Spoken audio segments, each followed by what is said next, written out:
So basically, like I said, we were educating the smartest people in the world at our universities, and then we were telling them, all right, you're done with your studies, go back home, right? The H1B was pretty much a bipartisan bill.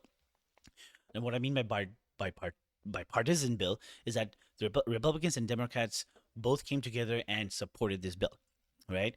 And it was a kind of a way to keep talent in the United States of America, right? So that the next big tech companies in the U.S. would need the next big tech companies would be in the U.S. rather than in other parts of the world. Because if they had tech companies over there, it would be like the power struggle would be going from back and forth. So you couldn't really get the brightest minds to come in if the labor, like, or the work, or the amount of money that country was giving them would be higher. It would be much more competition. So you wanted to like kind of like monopolize that, right?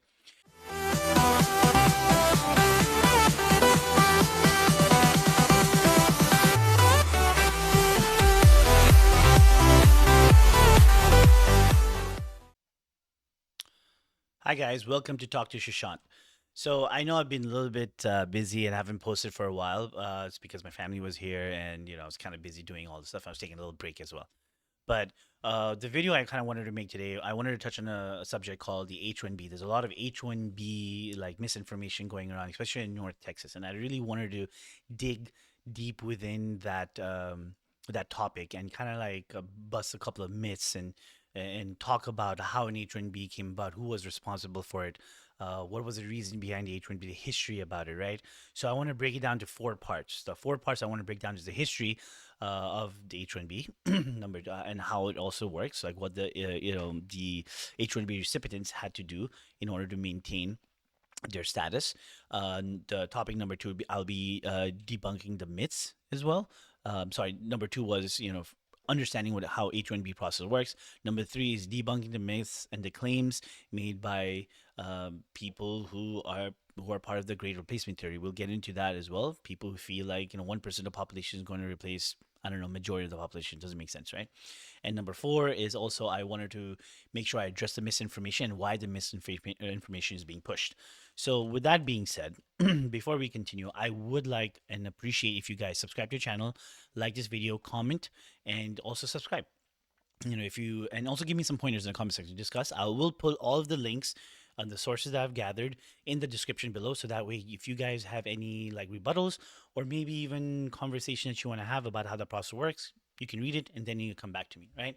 So with that being said, let's go ahead and like kind of have a deep dive into it. I'm trying to keep this as short as possible, but I want to make it as informative as possible as well, right? So first thing foremost, the history of H1B. Why was H1B actually created, right? H1B is basically back in the late 80s, America realized we were losing the nerd war. Now, what I mean by the nerd war is the smartest people that came into this country for an education were being sent back, and they were going back to their countries with this vast amount of knowledges from our universities, and they were then benefiting the country they were coming from, because now we have educated them. We have kind of like taken this individual, we have weaponized them with information, with knowledge, and now you're sending them back to a country where, in a time where technology was something that wasn't was just starting to like develop, right? The great like technology like age. We wanted to be the first, right? In order to be the first, we would need smart individuals. So because we were losing the nerd war, because many U.S. citizens or people born U.S. Were not really going into these kind of fields, was a major hurdle. It was a major pain in the butt for the U.S. during that time. So basically, like I said, we were educating the smartest people in the world at our universities, and then we were telling them, all right, you're done with your studies, go back home, right? The H1B was pretty much a bipartisan bill. And what I mean by bipartisan bill is that the Republicans and Democrats both came together and supported this bill, right?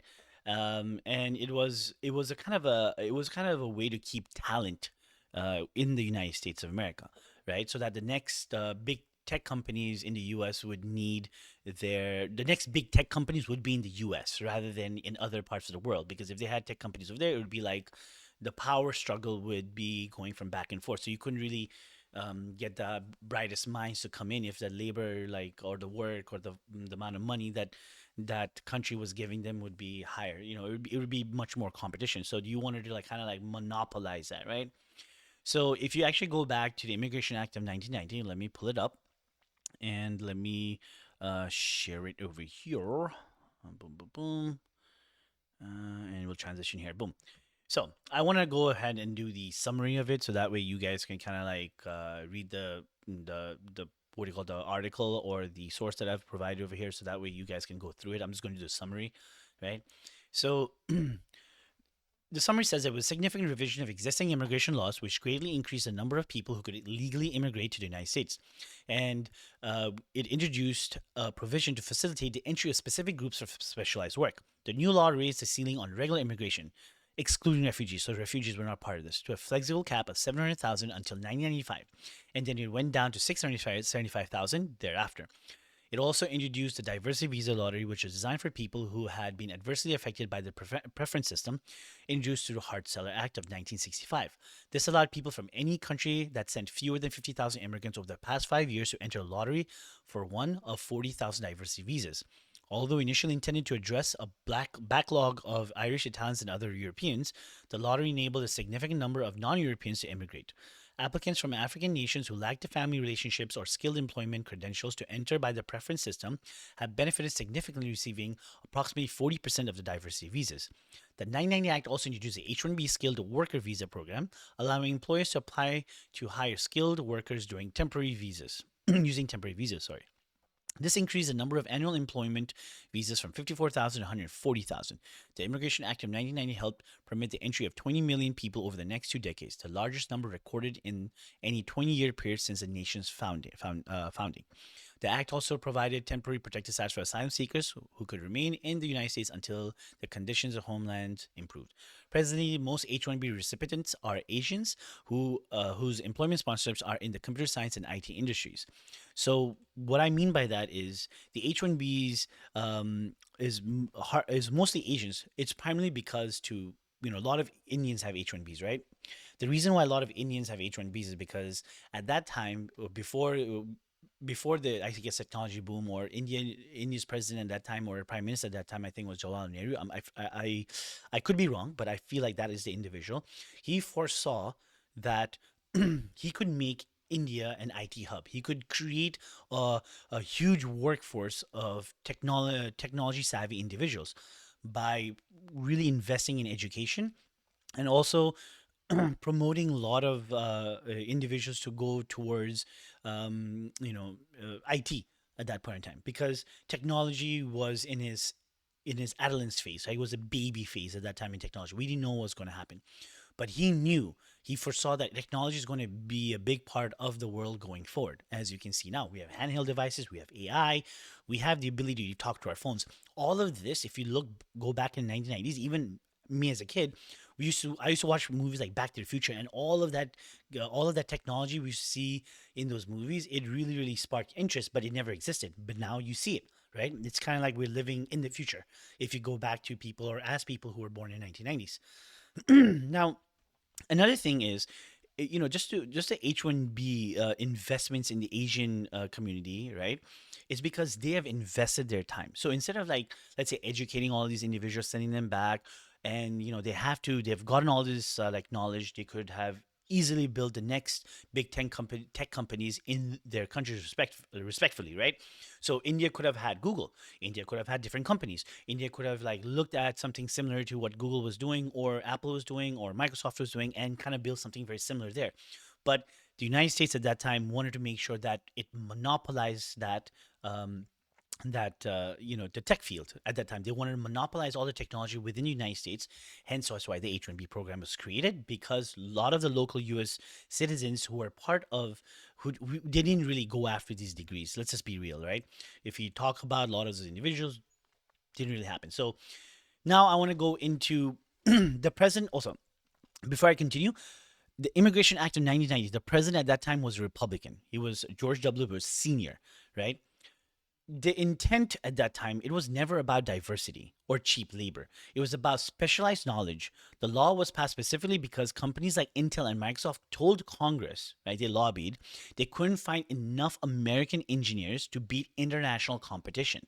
It was supported by both parties in a way to win in the future. So again, getting back to the point, you educate all these individuals, they're going back, and now we are kind of like weaponizing the country they're coming from with all these skilled individuals, and they could have created something even faster. But we wanted to make sure that we keep them here, all right?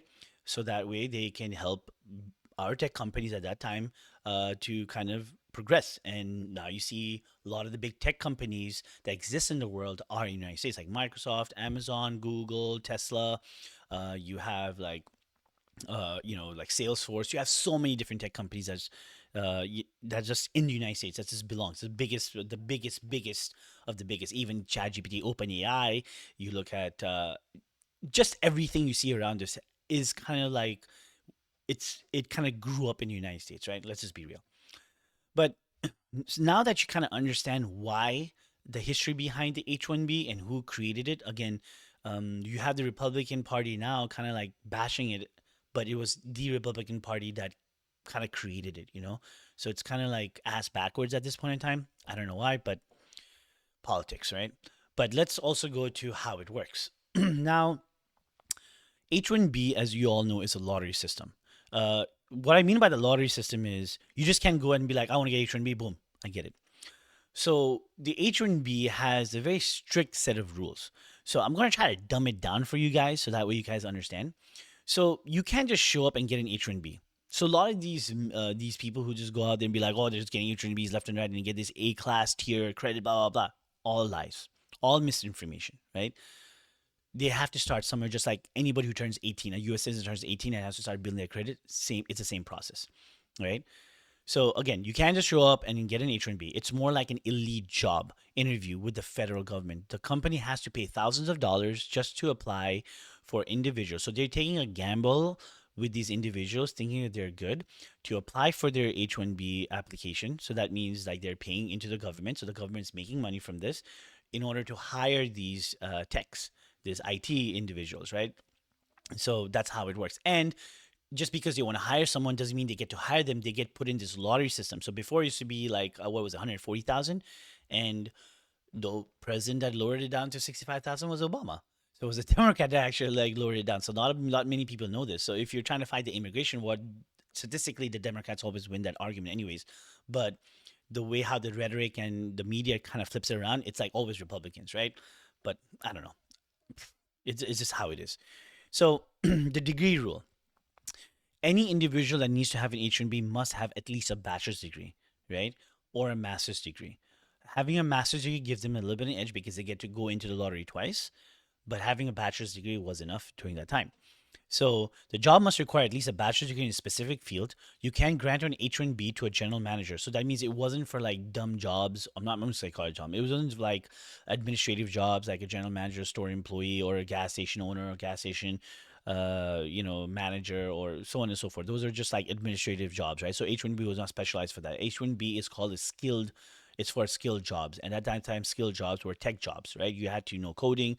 Everybody had to know how to write code. It's not something everybody can do. Even if they wanted to do it, it's just that you just need a different mindset to want to be a tech, like an IT individual, right?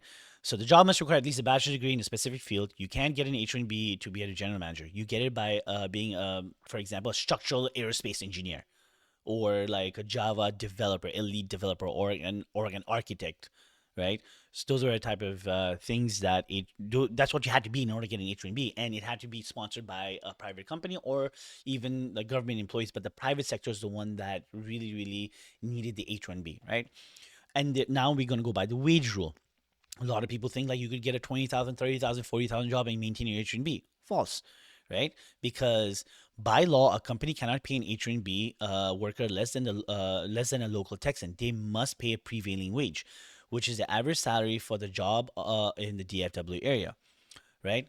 In 2026, the fees have skyrocketed between legal fees and a new supplemental $100,000 fee for some cases is often 20,000 to 110,000 more expensive to hire an H1B worker than an American, right? So it's actually more expensive to hire an H1B individual.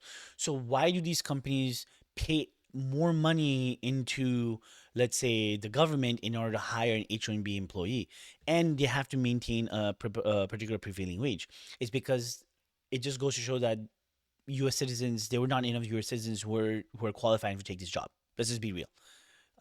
Majority of the people in the United States don't really follow IT. They take other type of jobs like law. They could do marketing. They do business, accounting, so on and so forth. So again, that is one of the reasons why. That's why I said it was because we were losing the nerd war when I was talking about the 1990 Immigration Act, and now you have something about prevailing wages, right? So I can even show you where you can even search this just to so you can go to this website over here called flag.dol.gov wage data. So you can actually search the prevailing wages based off each state. So each state actually has a different prevailing wage, which is like it's just out there for you guys to check. So it's not like something like they're just making 20, 30,000. Yeah, some states have 80,000, some states might have 90,000, 100,000, 110, 120. If you do contract work, maybe like $55, $60, so on and so forth. So now that's out of the way, right? With the prevailing wages and kind of like how they qualify in the prevailing wage. And now we get to the next point is how they actually maintain H1B. Just because you get an H1B doesn't mean you get a free ride. And by the way, if you guys didn't know, if you get an H1B, you'll have a limitation of 6 years. So the first 3 years, and then you kind of have the employer has to apply again, and then you get another 3 years. And after this, after those 6 years is over, the second, third, 3 years, then you kind of have to go back.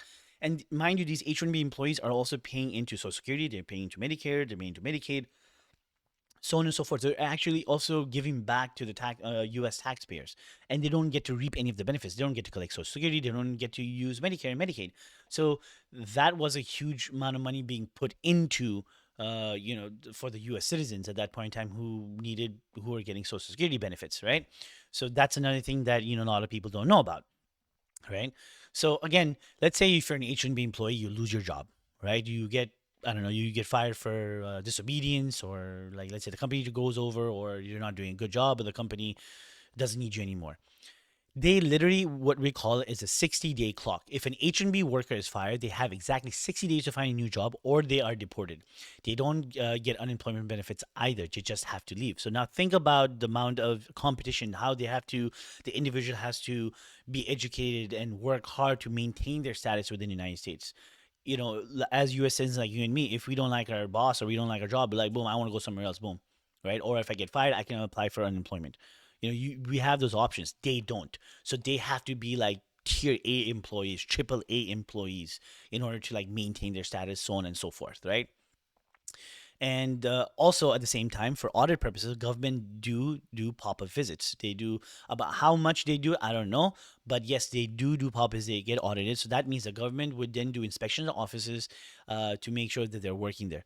And a lot of people don't even realize is like a lot of these tech companies like K4, Randstad, and these consulting companies, what they do is they hire the individuals, and then they have contracts with bigger companies like Microsoft, Toyota, Amazon, so on and so forth, and they work in contracts. So technically, let's say if I owned a company and I have a good relationship with Microsoft, and Microsoft says, "Hey, I need 10 Java developers," I go out in the field, I hire these 10 Java developers, I make sure that they have, I get them by offering them a good salary, health benefits maybe, and then it's those positions that Microsoft has now given me, I kind of like give these employees these resources to them, so that Microsoft doesn't have to spend a lot of like time or money trying to find a talent. They're not wasting money in HRs. So that responsibility is kind of given down to me, and I'm the one doing it, right?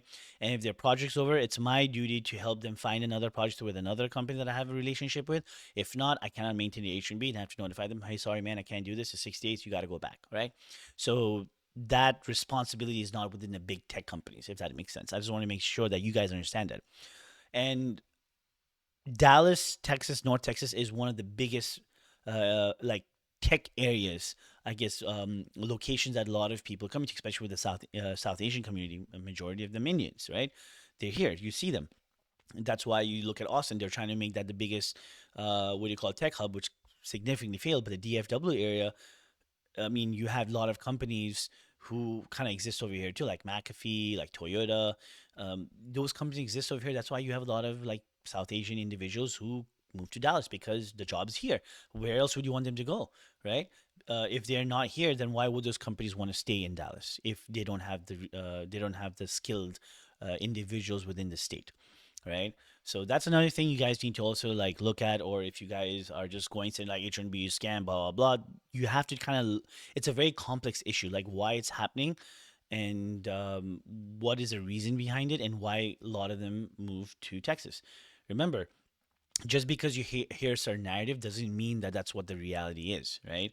And you can understand. You can understand like how the prevailing wages kind of work, and how like the supplemental fee, the 100,000 supplemental fee that's been pushed on now significantly hurts a lot of these big companies from hiring these individuals. So now, like, what is going to happen if they can't hire the individual here? They're probably, if the hire individuals, outsource it, because they'll try their best to get people here. Yeah, I could tax them, but they'll probably think like, hey, listen, instead of me paying additional $20,000 in taxes, I could get away with like paying someone $40,000 who's sitting in India and not have to pay them 120, 130,000. Now they don't have the prevailing wages to kind of like have to. They don't have to worry about that, right? And companies knowing for their ability to lobby, they could probably get away with not even paying extra taxes as well for hiring someone outside of the United States of America. So that's the reality of it, right? So now the next claim that I want to do, the third part, is debunking the myths.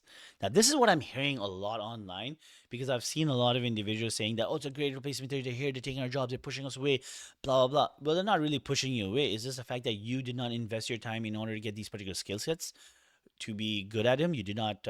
You guys kind of like started the journey a lot later, and that's why you're seeing. It's kind of like that saying, the early bird catches a worm, right? So the early bird came in 1990s, and they invested a lot of time into it. So you have this work culture. You had really smart individuals training the younger generation who are coming up, and they were very very skilled. Like it was very hard to compete against. Like if you have someone who has like 10 years of experience, as opposed to someone who has like 1 or 2 years of experience, and you could get them for maybe about the same, then yeah, you would go for someone who's more experienced, because that person is willing to put the amount of work in order to maintain his status. And again, to go from H1 to green card, the company itself also has to apply for it, like skilled, in EB3 skilled. So that way, like, in order for them to stay in this country or get their green card, and again, Indians, for a lot of like people from India, it takes them about 15 to 20 years to get the green card. Other countries, maybe not so much, just because the vast population of India, like, there's a lot of people, so you just can't do that, right? That's how it kind of changes. So a couple of the myth number one that I want to talk about, right? So I want to set the record straight, especially now in 2025 and 2026, because I see like videos outside, people going to offices and just trying to debunk everything. Yeah, are there like companies out there that take advantage of it? Yes. Did you know there most of them are held accountable for it already? Yeah, of course they are. They are held accountable, because that's what the audits were for. And a lot of this happened under Joe Biden as well.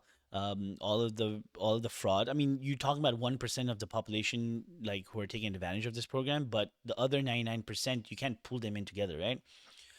So myth number one. This is a great replacement myth. They are here for the great replacement. The truth, the white replacement theory claims immigrants are being imported to vote and change the culture. Again, I don't know how you guys understand how the voting system works. Anybody who's an H1B or asylum seeker who's in a green card, they can't vote. So someone who has H1B is waiting 15 to 20 years to get their green card, and then have to stay in the country for another 5 to 7 years to get their citizenship. They're not going to vote. Like, you have 20 years of that time to vote in. I mean, like, that would be like a sorry ass excuse to think that, and then you don't even know what their ideology. They could be conservative as well. They could actually end up voting for Republicans too, as as many people that I know personally, they end up liking the Republican Party because of the conservative values. Crazy, right? The same party that needs the votes is just trying to send those very same people back.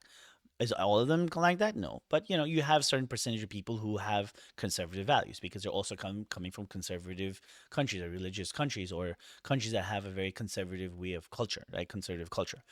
So the debunk is H1B are non-immigrants. They cannot vote, period. Even getting a green card takes about 10 to 20 years for many. Like I said, they pay. Another thing is they pay property taxes because they buy homes for North Texas schools. So the school districts, like the property taxes, the sales tax, the local businesses that benefit from these individuals being here, they're spending money for local business people who are here, gas stations, mom and pop stores. You have these individuals staying here. They are working hard for their hard-earned money, and then they're spending it in like businesses. So trickle down, right? Not the way how Reagan intended, but actual actual way how the economy should work. Money needs to circulate. The more money circulates, the better the economy is at that point in time. You can't just like have income in just 1 to 10% of the individuals within that country, because then the money doesn't flow. One person can't spend billions of dollars a day, right? But you have, let's say, $1 billion spread between like 100,000 people. They're going to spend money consistently throughout, making sure that money gets recirculated every time, and then they have enough money to buy more technology, so on and so forth. So it's just like it just kind of works in that generation, right? That way. So they pay property tax in North Texas schools and sales taxes for our roads, but they have zero political power. They aren't a voting bloc. They are a tax-paying bloc. So, like again, they are not a voting bloc. They are a taxpayer bloc. They're paying to Social Security. They're paying to Medicaid. They're paying sales tax. They're paying property tax, income tax, federal income tax. In because there's no state income tax in Texas, but they're paying federal income tax. Think about that. Like Social Security is also a federal program. So think about it from that perspective. Okay. So that's about the Great Replacement Theory, because they feel like 1% of the population, all Asian Americans make about one, maybe max 2% of the population. So you're trying to tell me 2% of the population will be able to replace like 35, 40% of the population, the majority of the population? It's unheard of. That's not possible. Last time I did math, like 40 was more than two. Just putting it out there, right? So I also put in the link for the Great Replacement Theory explained. In fact, if you guys can look at it, it's really dumb. Myth number two: they're taking jobs away from North Texans. The truth is, the anti H1B rhetoric says, "I job for them, one less job for you." If you do not have that particular skill set, you are never going to get that job in the first place. However, economics suggests that it doesn't really work that way. H1B workers are multipliers because they are high earners, which is about 120K plus average salaries in the DFW area. They spend money on local housing, groceries, services, which creates more jobs for local Texans. In fact, for every H1B hired, research shows nearly two additional jobs are created in other fields. For US born workers. So if you have, let's say, if I'm a gas station owner, I'm only focusing on one community, but now I see the community is growing and I have the ability to go and invest money to open another gas station over there. Hence, now me as a local Texan, I can now have two businesses. See? So that's how it actually works. Or it gives an opportunity for other people to open up businesses as well. That is how this H1B also helps the economy kind of grow and helps local businesses to grow and helps local Texans overall, right? Myth number three. Greg Abbott recently said, I think last year, said, "I'm going to freeze H1B for state agencies." Okay, great. You did that for state agencies. Do you guys actually know how much percentage of like employees hired in the H1B program are state related to have state jobs? 1%. 1% of H1B individuals who have individuals work for state and government, because a lot of times when you work for state and government, you need to either have a green card or you're a citizen. But there's certain jobs here and there that you can get away with state or federal jobs, right? That's just the reality of it. So even if he says just to please his supporters or his constituents, it's not really making a big dent. It just looks good, right? But is it really actually doing something? No, not really. It's a small dent, to be very honest. And you can look at this article, which I'll show you over here. Let me get it. Let me put it over here. So I want to make sure. All right. So, where you go? Nope. Let's go back. Oh, sorry. I should pick it over here, and then we're gonna put it over here. Sorry, my computer is kind of. Oh, there. I already had it. Oh, there. Okay. So let me go ahead and transition into this.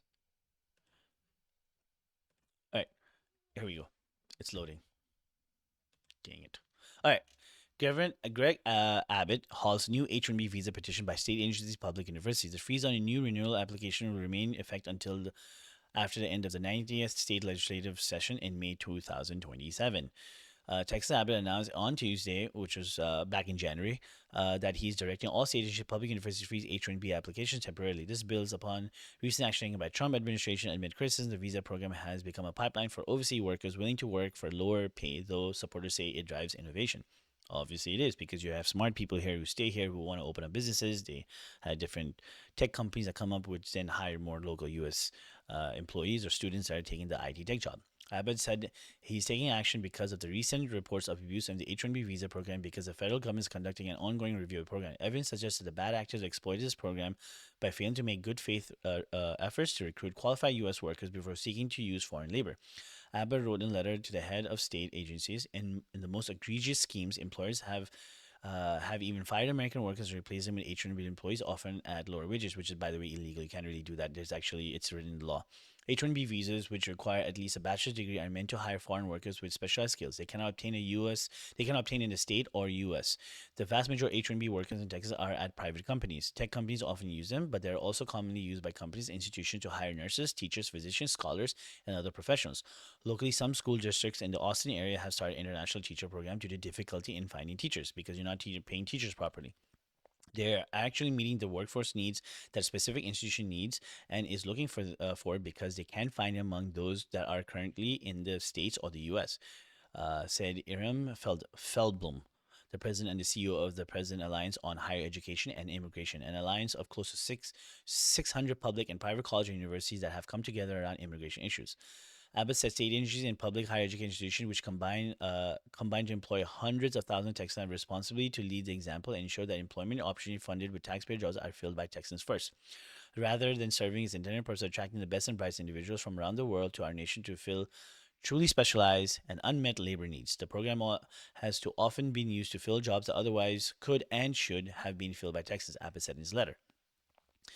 Abbott is directing all state agencies controlled by gubernatorially appointed head and public higher education institutions to not initiate or file new petitions to sponsor a non-immigration under H-1B program until the end of the 90th regular legislative session in May 2027, unless they get specific written permission. So technically, they can still get it if they get permission from Texas Workforce Commission. And I feel like if they say like, "Hey, we cannot find qualified individuals," they'll probably be allowed to.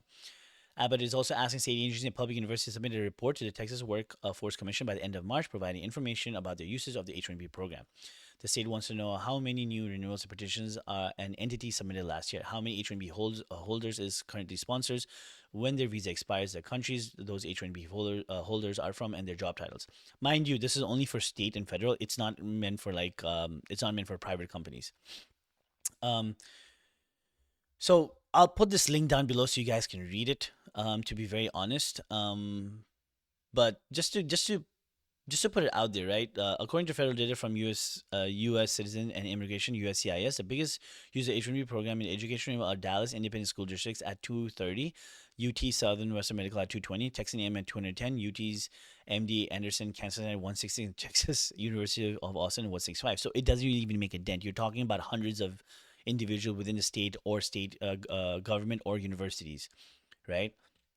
And yeah, if you go over here, it actually talks a lot about like how like this kind of like doesn't really help it doesn't really help like these institutions because again they can't really find individuals that can fulfill those particular roles. You know what I mean? But yeah, you can take a look into this article. I'll post it down over there. And the last thing that I want to talk about, especially for the misinformation aspect of it, right? Now, why are we seeing this a lot? One is like obviously the administration rhetoric behind immigration, behind you can see like the influx of ICE and so on and so forth. You're seeing this rhetoric kind of being pushed. The reason why they're pushing this rhetoric is because they want to keep the voters happy. They have gotten this group of constituents who really believe something because they've been fed these lies, right? So why this information is being pushed? If the facts show that these workers help the economy, and why is the news telling you that they're not helping the economy, they're doing scams? One thing is fear. You can rule an entire population with fear, right? The fear of being attacked, the fear of losing your job, the fear of being replaced. Hence, that's why I have the great replacement theory. They're literally using these talk tracks to make sure that you, as constituents who believe in this scam or this misinformation, you guys are just being fed it consistently, so that way you stay in lean. Like you don't divert or diverge from it. Like you are always going to vote for this person because you constantly fed this information, right? So it's easier to blame a foreign engineer for high housing prices in Frisco than it is to blame a complex corporate interest rates and low housing supply.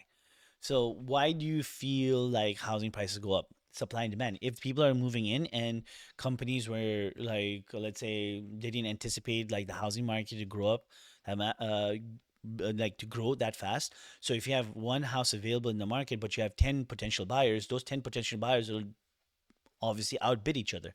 And the issue is not about the property taxes going up like this. If the property tax is going up, that means the state needs to do its job to make sure it protects the local citizens, the people who were here before, who have paid off houses, who are paying maybe like $2,000, $3,000 in property taxes now, and all of a sudden it's like 10,000, right? They need to kind of like work on it instead of working on that in a legislative way. They're just blaming people. It's easier to do that than actually do your job, right? The zero sum thinking, the zero something. Most people think the economy is a fixed pie. If you don't understand that, a pie can grow. You can always see a new neighbor as someone stealing your slice. Economy is not stagnant. The economy grows. Like for example, back in the 1990s, maybe the Dow Jones like hit a high of like 15,000, 20,000, and that's what people always thought. But look at it now, it's at 50,000, right? It can go up even higher. So you have to understand that, yeah, people are coming in taking part of the pie, but you also have to understand the pie itself is getting bigger. The economy is getting bigger, right? That's certain things that people don't really like take into account. And if you don't actually like teach that in school, or actually like if you're an individual that is very very devoted into this topic, you also need to kind of like look at it from that angle as well. If your business grows, if you get two or three four gas stations, what are you going to do eventually? You're not going to like work those three four gas stations with the same number of employees. You're going to hire more employees, because your business, in order to succeed, need people, right? So hence, your pie is growing, so that means you also end up hiring other individuals as well. So again, that's a thought process you kind of need to have to understand. Like, it's this the H1B scam is not a really a big thing. It's maybe 1% of the problem, but the bigger issue is big companies not trying to mask it a different way, and people who want votes are giving you sending you misinformation to kind of like keep you on board with their party system, right? That's why I always say, go after the policy, not after the people. Don't be a cheerleader. Be a critical thinker and understand, okay, what do these policies do?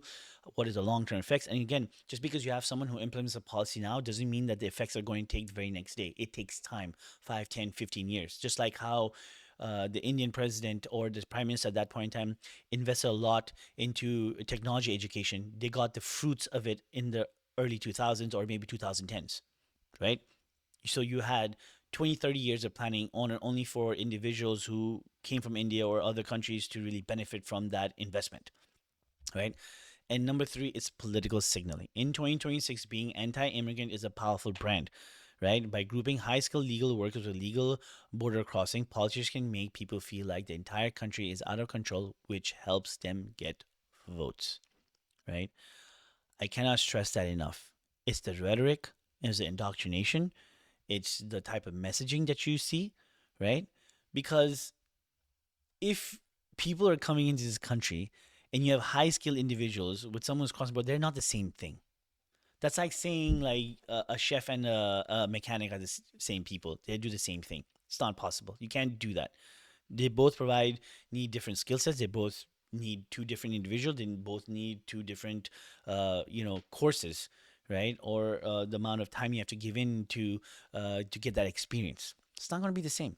So again, I really want a lot of you guys who are listening to really open your mind, broaden it, and instead of just like sitting there and just regurgitating whatever you're hearing on TV or regurgitating whatever you're hearing from other people, or like dumb politicians going into legislative floors, wearing cultural dresses and speaking in their accent and making a mockery of them. It's stupid. A lot of Asian Americans are hard workers. They get high paying jobs because the culture that they're from is about investing into their children and making sure their children are well educated and well versed. While a lot of like U.S. born citizens, when they're 18, they move out of the house. They have to take loans to get this education, and it's very scary when you have to take a $200,000-$300,000 loan to get an education, which it's also challenging, right? So you have to think about that. So you know the closing statement that I have for this is: the next time you hear someone that says H1Bs are replacing Americans, ask them, do you want the next life-saving medicine or the next AI breakthrough to be invented in North Texas or in India, right? Or any other country. Because an H1B ensures the smartest people in the world are working for us, paying our taxes and building our future. This is how it is, right? So, I just wanted to address that in this video. And, if you guys like this video, remember to subscribe to the channel. Please like, comment, share with all your friends and family, and try to get the word out because, and like I said, I'll provide the links in the description below so that way you guys can be well versed in it, so on and so forth. And hopefully this kind of like helps change one or two minds. But if you guys have some rebuttals, go ahead and also comment in a comment down below so that way at least we can kind of talk about it because the way to really grow and educate ourselves is by having consistent amount of conversation with each other. That's what I truly believe, and I really hope this helps because it was something was bilateral, bipartisan when it was passed, and again it was done by a Republican president, and majority of Republicans and Democrats supported this bill back in 1990. So with that being said, peace.